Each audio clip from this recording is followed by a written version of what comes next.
Salamlar, hər vaxtınız xeyir olsun. Necəsiz? Bugün sizə dəyər duyğusunu necə yenidən proqramlamaq olar adlı bir video çəkirəm. Əgər bundan qabaqki dəyərsizlik workshop webinarını izləməmisənsə, YouTube kanalına bu workshopu izləyib, ondan sonra indiki videoda davam etməyə başlayaq. Birinci növbədə gəlin belə başlayaq. İki misal deyəcəm və iki misaldan çıxış edərək sən artıq biləcəksən ki, dəyər duyğusu niyə bəzi insanlar üçün normadır, bəzi insanlar üçün norma deyil. Əgər sən də düşünürsənsə ki, kiminsə maşını var, kiminsə evi var, kiminsə yaxşı universitetdə təhsil alıbsa, kimsə yaxşı giyinirsə, kiminsə imkanlı sevgilisi, yoldaşı, ailəsi, uşaqları var, amma məndə yoxdur. Davamlı məndə yoxdur, onda var. Davamlı o daha yaxşıdır. Davamlı o məndən üstündür. Davamlı başqalarının əldə etdiyi şeylərə qarşı qıcıqlanırsınızsa, aqressiya yaranırsa, niyə onda var, məndə yoxdur?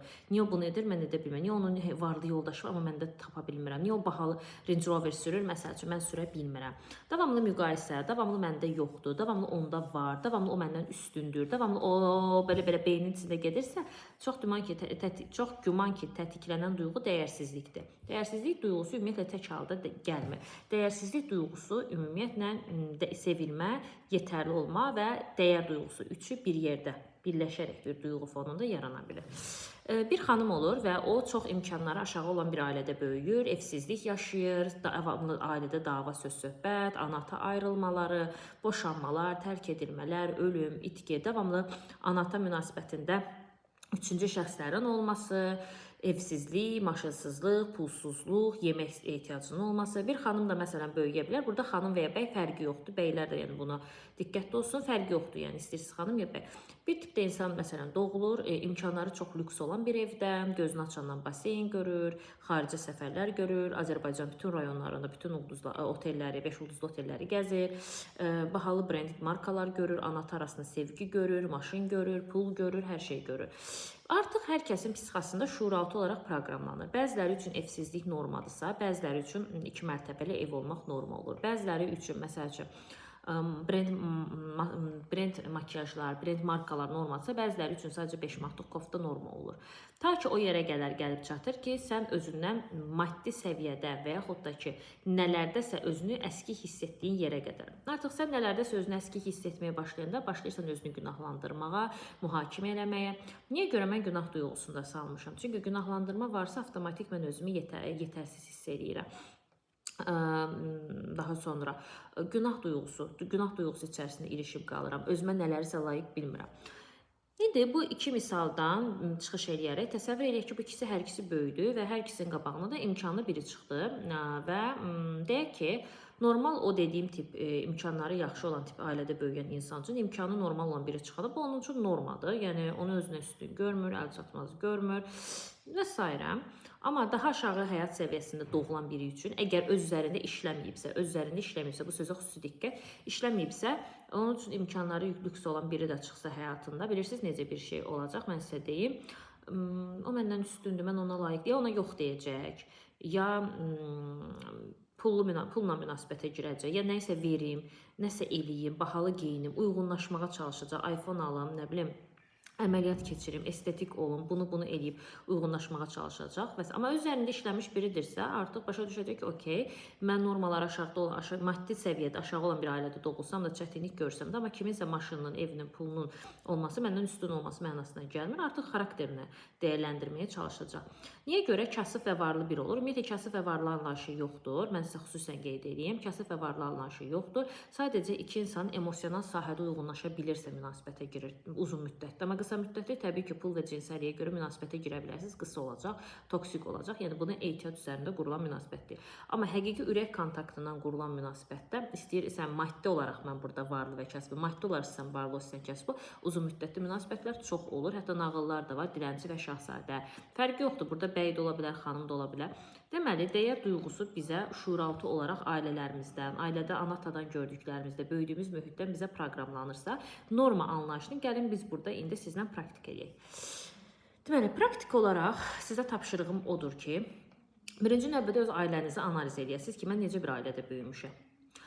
Ailə modelimdə ümumiyyətlə mən nə zaman özümü davamlı günahlandırmışam, əskikliklərimi hiss eləmişəm.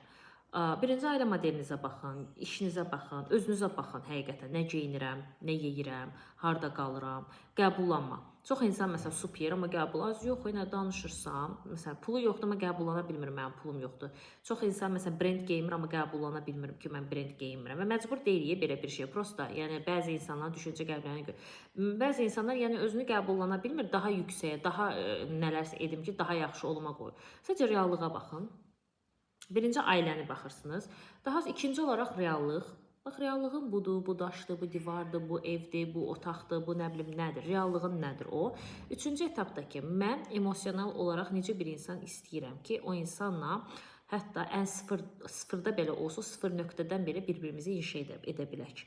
Əgər sən bir insanla sıfırdan belə bir-birinizi inşa edə bilmirsinizsə, yəni milyarderlə belə münasibətə girsən, o sıfıra düşürsə belə, yəni burada yenə də toksiklik baş verir. Ona görə daxili zənginliyimizi artırdıqca dəyər duyğusu hoppanacaq. Yəni daha doğrusu dəyər duyğusu qalxacaq göyə.